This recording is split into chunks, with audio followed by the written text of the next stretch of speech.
او درباره همه ما را نگاه میکنه. خداوند دشمنکش زیر پا شود، دوستکش توری سر شود. خداوند چی مشکلی که ما در این سال 2022 گذراندیم همش بس یک طرفه شود.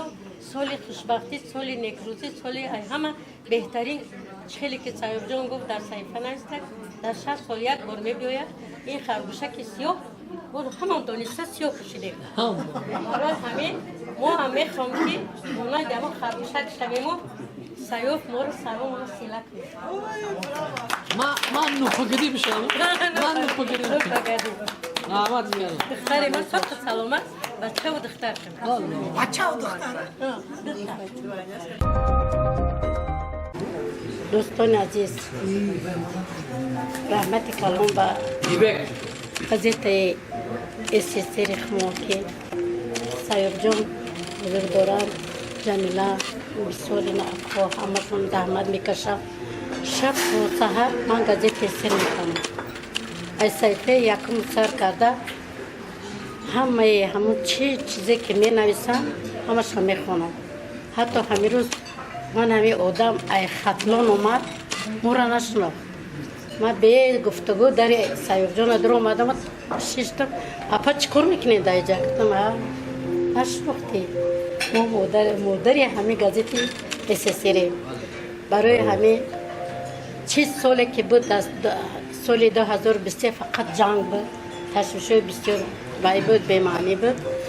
برای همین میخوام که سال 2024 سال خرگوش هم باشد، سال با فیض با برکت نه تدری آب تازه میگرده، همه را اجزاهور بوری میکشه میبره، میخریم میگیریم.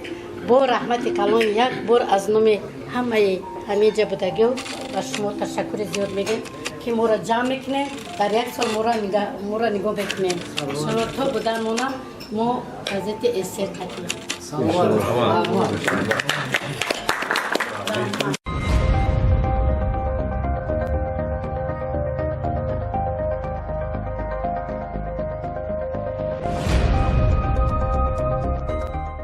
دوستان عزیز، رحمت کلام با قضیت SSC رخمو که سایب جان بزرگواران جمیله بسیاری نعفو همتون زحمت میکشم.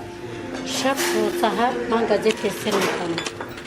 از صحیفه یکم سر کرده همون چیزی که می نویسم همش هم میخونم. حتی همین روز من همین آدم ای خطلان اومد مورا نشناخت.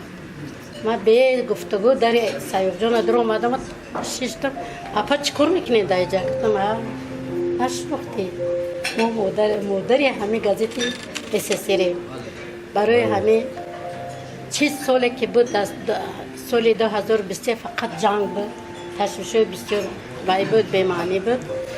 برای همین میخوام که سال 2024 سال خرگوش هم باشد، سال با فیض با برکت نه تدری آب تازه میگرده، همه را اجزاهور بوری میکشه میبره، میخریم میگیریم.